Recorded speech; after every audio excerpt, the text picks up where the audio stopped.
It is a common theme to hear Overwatch YouTubers, and any tutorial YouTubers, to say that there's no one tip to instantly improve. Today, I'm going against that grain and bringing you 10 tips to instantly improve at Overwatch. My name is Nate, and welcome to Blizzard Guides. Before I get into these, I do want to say that obviously, yeah, you might know some of these, but I can guarantee that there will be at least one tip that you haven't heard of. These are tips that should generally take 5 minutes or less to complete, that'll make life a lot easier for you as an Overwatch player. So with that said, let's hop into this video. Coming in at number 10, subtitles.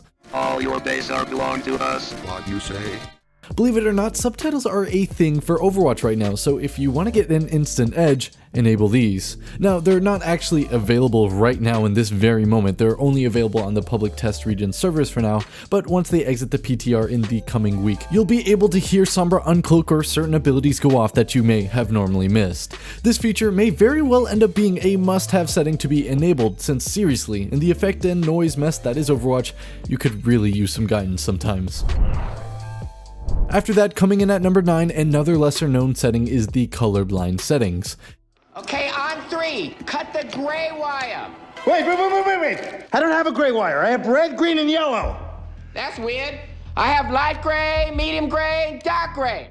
Yeah, even if you're not colorblind, you pretty much want these enabled. They make the border of enemies much more visible, as well as allies, so this can be especially helpful to players that play hit scan or heroes that need to be able to see enemies on the flank like backline supports. I think that yellow for enemies and neon blue for allies is the best, though magenta for enemies and yellow for allies can also be pretty good, but I personally don't run that. I do the yellow with the neon blue.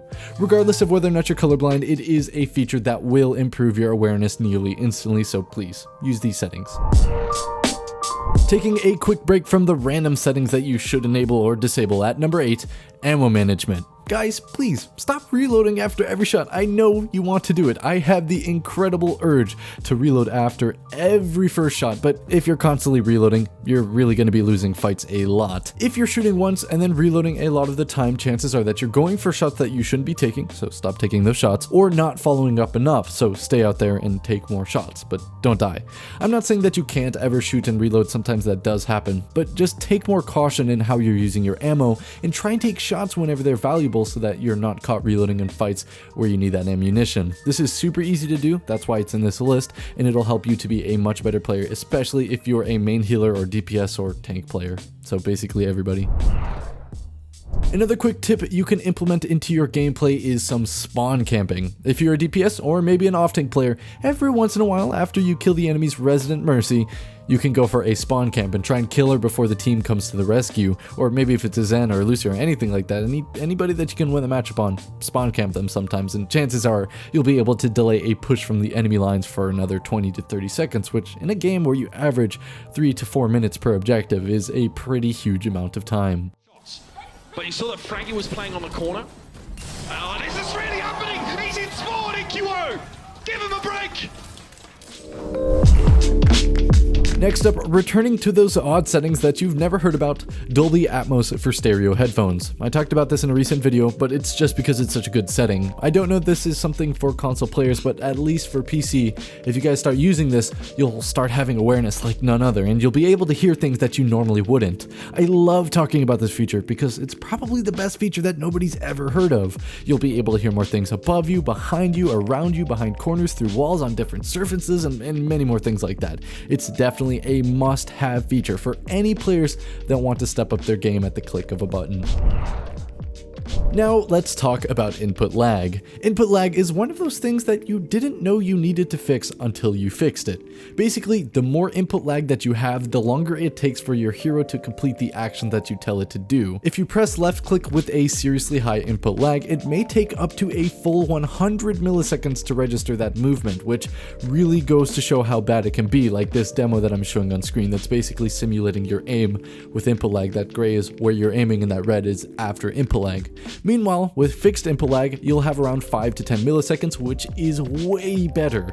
The input lag gets worse and affects you more the less FPS that you normally get, so it's a pretty big deal to players with low-end setups and decently important for the rest of you. To fix input lag, you need to do a few things. You can check your input lag by pressing Ctrl-Shift-N and then looking at this number after firing a few shots and moving around in the practice range. So if you've got a high number there, let's fix that input lag. First, I'd recommend setting your resolution to 1080p, even if you have a 4K display or something like that, and make sure that you pick the setting with the highest number on the right side, which is your refresh rate or how many frames per second your display will show you, and then set your render scale to 100% or lower the more FPS that you want. Then always have full screen enabled, even if it's annoying, yeah I know, but you can get used to it.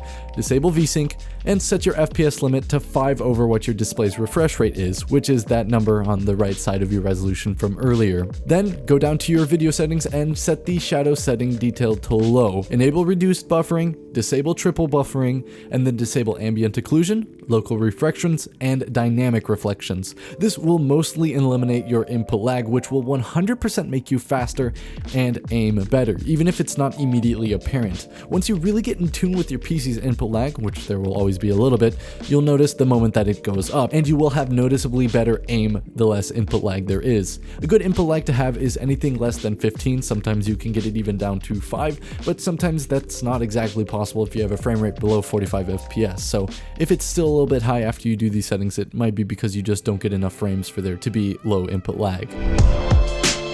After that giant block of speaking, another thing that I'm surprised even more pros don't know about is frame buffering.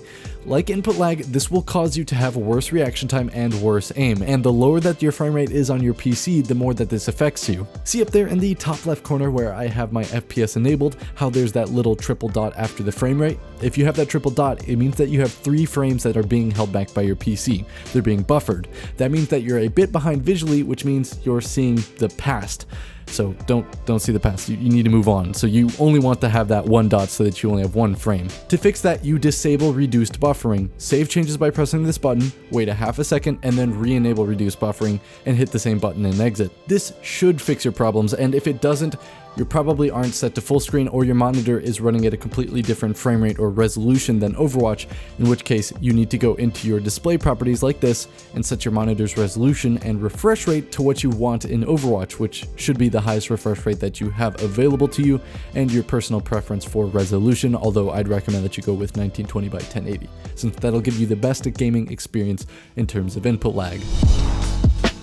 And for the last setting change thing that you need to make, allied health bars. This one is an important one, since even if you're not a support player and you're on DPS or tank, being able to see your allies' health allows you to protect your valuable teammates. Even more than that, you can actually see who your enemy is more likely to attack, because obviously you know how low your teammates are, so even in the event that you just can't protect them, you can at least avenge them and get the kill on that enemy. So this is a very important thing to turn on, and I see way too many players who don't know it exists or don't have it enabled, so DPS and tank players, you guys should turn this one on.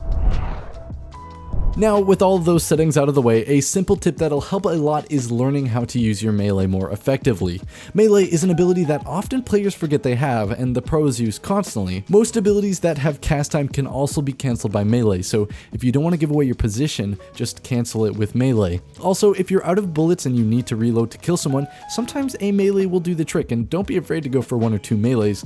So I'd recommend binding the melee to something easily accessible instead of leaving it on the default hard to use keybind that Overwatch has it set to. And finally, last but not least, for the love of God, please communicate with your teammates in-game. Yes, even you, Toxic Genji, who's allergic to the payload. Sometimes a little bit of positive communication with an ally can help a lot. Or calling out the fact that you're getting dove if you're a support chilling in your team's backline when suddenly a Doomfist comes from outer space to end your life. I'm not saying that you need to tell your teammates your life story or anything like that, but sometimes it's nice to let your Genji know that the enemy Ana doesn't have sleep dart when he's preparing for his blade, or maybe that you can nano him, or anything useful to your Genji who's doing so poorly.